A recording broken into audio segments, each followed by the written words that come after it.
Ma'am, मैंने आपसे internet के उपयोग के दौरान होने वाले खतरों के बारे में काफी कुछ जाना है। क्या वो सब यही हैं जिनके बारे में जानना है? दरअसल राजेश, अभी हाल फिलहाल में कुछ नए तरह के खतरे भी सामने आए हैं।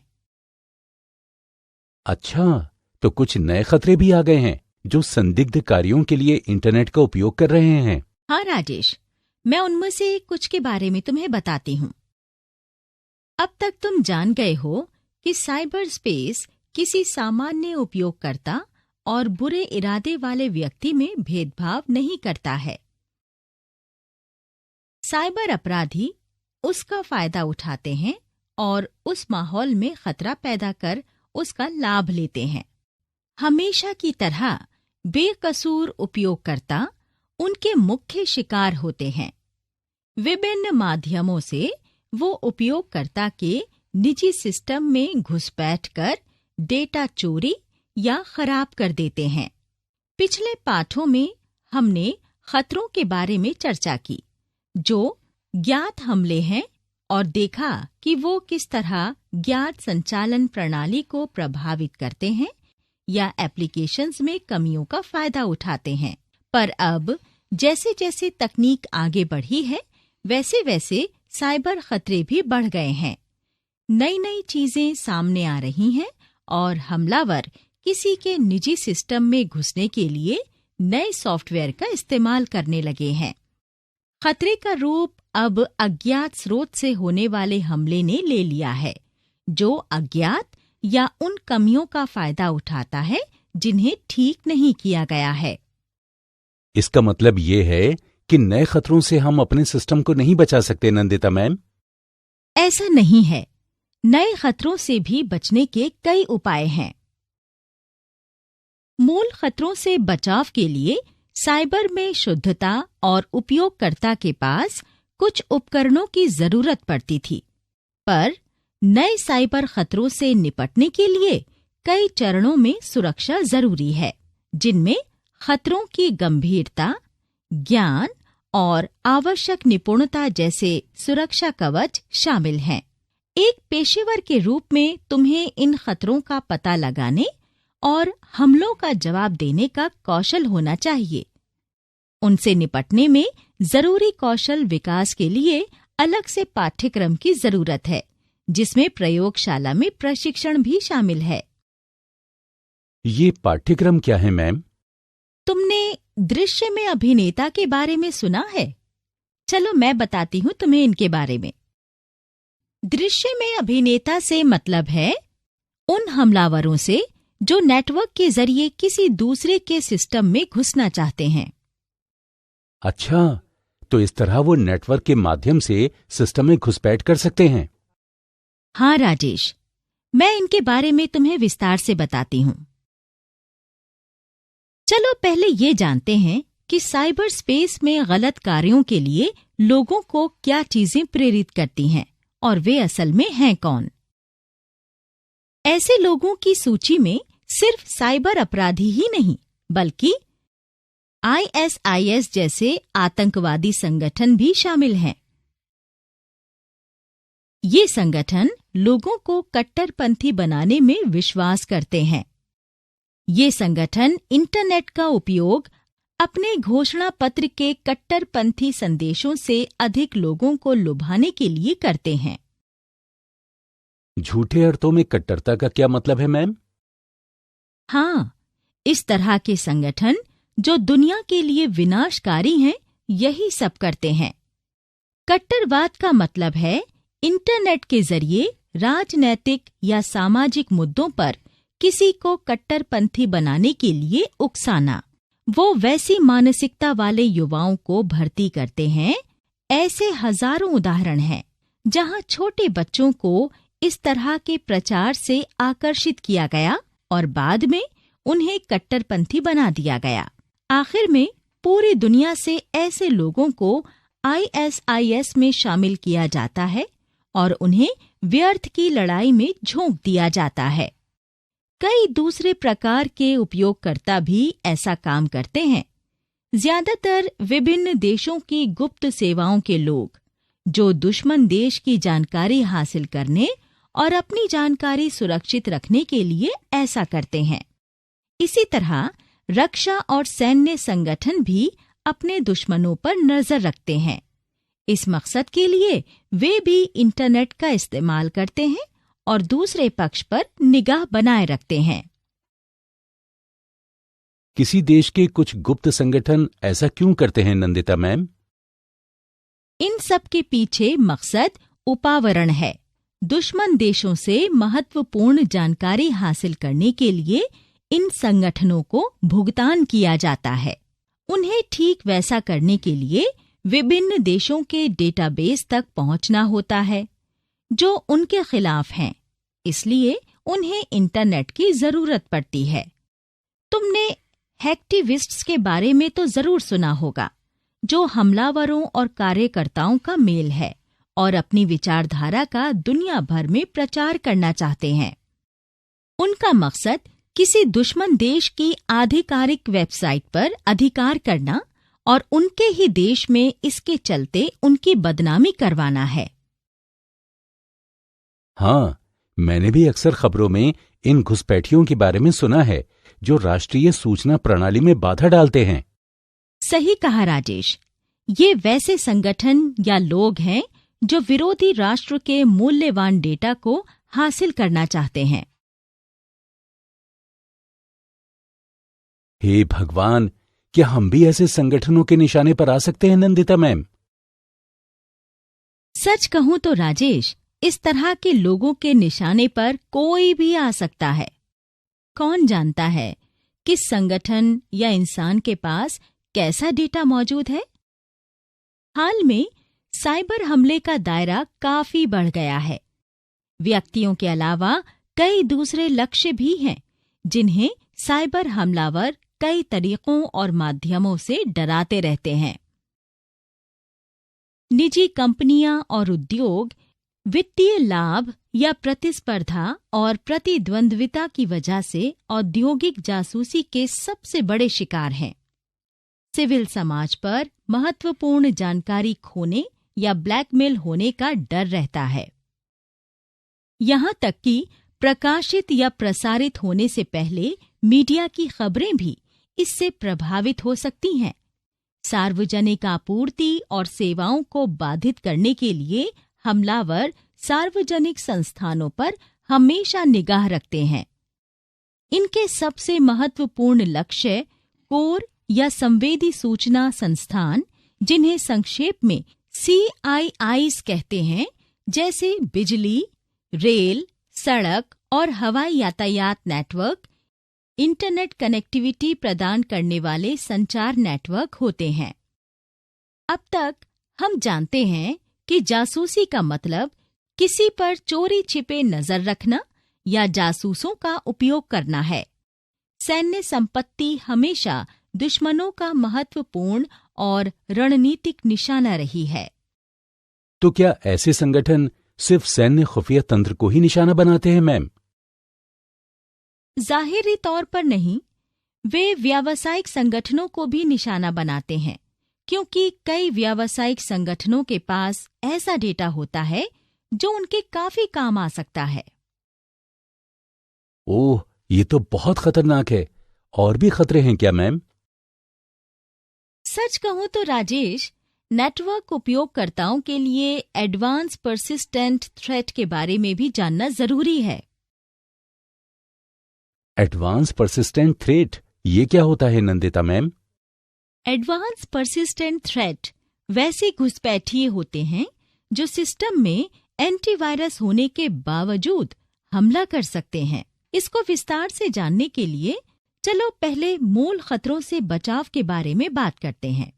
मूल खतरों से सुरक्षा जांच पर निर्भर करती है, जो आधारित होता है उनके हस्ताक्षर पैटर्न और एंड पॉइंट सुरक्षा के काम पर, जिसमें घुसपैठ रोकथाम प्रणाली या आसान शब्दों में IPS कहा जाता है शामिल हैं।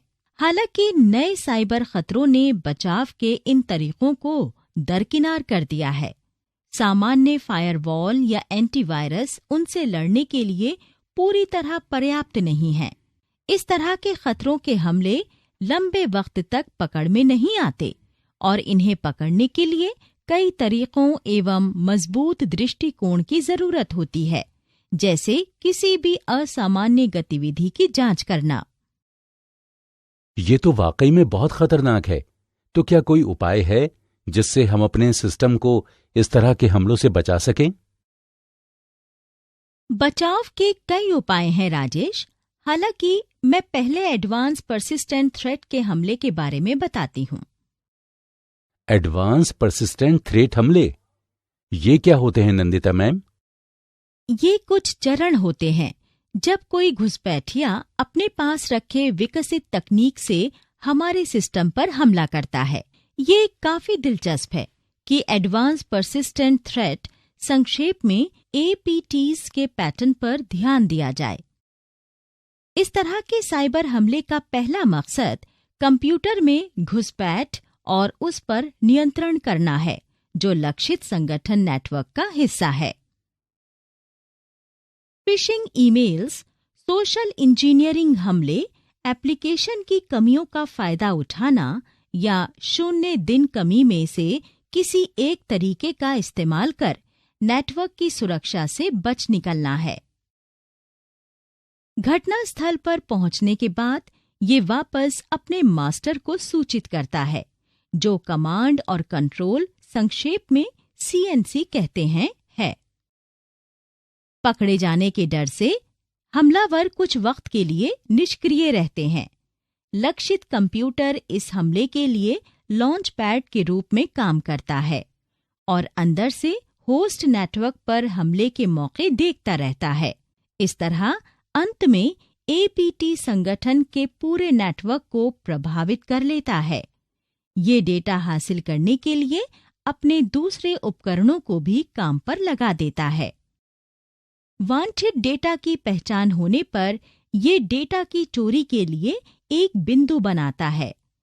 हमलावर अपने मास्टर को वापस डेटा भेजना शुरू कर देता है। जैसे एक चोर सोने और गहने वाले किसी खजाने तक पहुंच गया है। हमलावर बहुत सतर्क रहता है और अपने हमले की योजना बहुत सावधानी से बनाता है। डेटा एन्क्रिप्टेड होता है क्योंकि ये नेटवर्क के अंदर तैनात उपकरणों से सावधान नहीं करता है, ताकि डेटा के नुकसान से बचा जा सके और गलत कार्यों में पकड़े जाने से बचने के लिए खेप में भेजता है। एक समझदार चोर हमेशा अपने निशान छिपाकर रखता है और एक होस्ट आमतौर पर क्लाउड आधारित बनाया जाता है, जहां चोरी किया हुआ डेटा अस्थायी रखा जाता है। अंत में डेटा वहां से हटाकर किसी अज्ञात स्थान पर रख दिया जाता है। अस्थायी जगह को नष्ट कर दिया जाता है। APT हमले के सारे सबूत मिटा दिए जाते हैं ताकि हमले का कोई निशान या सबूत न बचे। हालांकि नेटवर्क में उनका प्रभाव बरकरार रहता है और हमलावर अपनी इच्छा मुताबिक कभी भी वापस आ सकते हैं। ये एडवांस परसिस्टेंट थ्रेट या संक्षेप में APT एक व्यापक अर्थ वाला शब्द है, जिसका उपयोग हमले के एक अभियान को बताना है, जिसमें एक घुसपैठिया या घुसपैठियों का दल एक नेटवर्क पर अवैध अधिकार कर लंबे समय तक बने रहते हैं ताकि संवेदनशील डेटा हासिल कर सकें। इन हमलों के लक्ष्य, जिनको काफी खोजबीन के बाद चुना जाता है, आमतौर पर बड़े उद्यम या सरकारी नेटवर्क होते हैं। इस तरह के हमलों के भयानक परिणाम आते हैं और शामिल हैं बौद्धिक संपदा की चोरी, जिसका मतलब है व्यापार संगठनों या व्यापार संगठनों से जुड़ी एजेंसियों से डेटा हासिल करना। वे संवेदनशील जानकारी को प्रभावित करते हैं, जैसे कर्मचारी और उपयोगकर्ता की निजी जानकारी चोरी करना। उसके बाद वे महत्वपूर्ण संगठनात्मक बुनियादी ढांचे में गड़बड़ी करने की कोशिश करते हैं, जैसे कि वो डेटाबेस को मिटाना चाहेंगे, फिर पूरे साइट पर अधिकार करने की कोशिश करेंगे। APT हमले से बचने के लिए एक सामान्य वेब एप्लीकेशन पर हमले के मुकाबले ज्यादा संसाधनों की जरूरत होती है।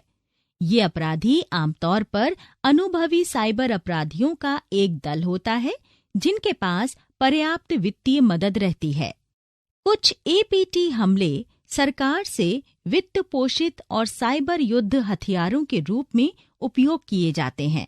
एपीटी हमले पारंपरिक वेब एप्लीकेशंस के खतरों से अलग होते हैं, उस दृष्टिकोण से कि वो ज्यादा जटिल होते हैं। वो हमला करके भाग नहीं जाते।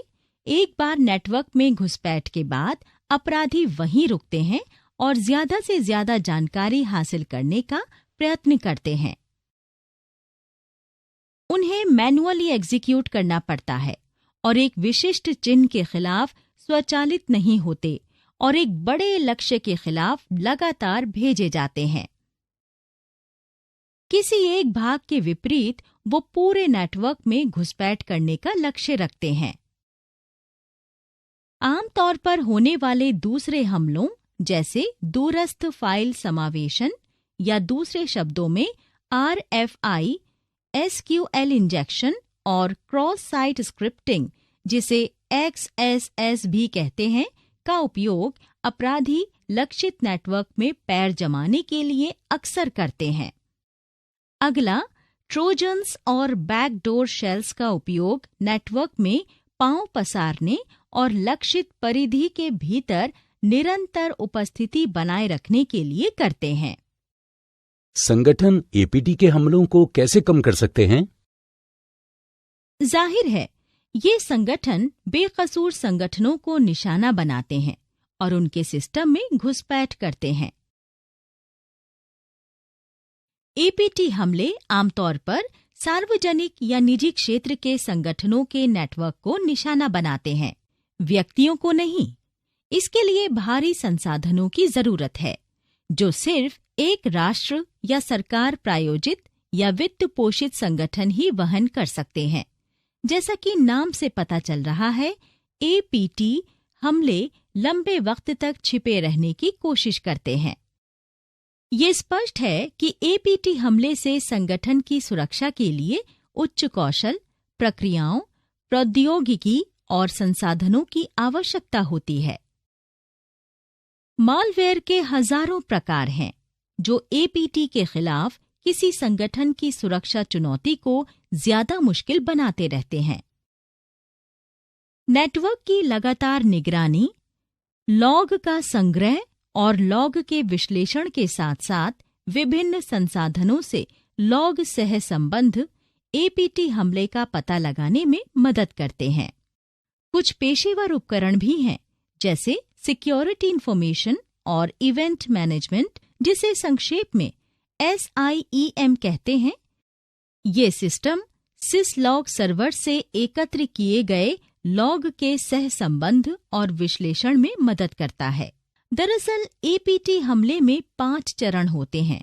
चलो मैं तुम्हें एक एक करके उनके बारे में बताती हूँ। एपीटी हमले के वो 5 चरण कौन कौन से हैं नंदिता मैम?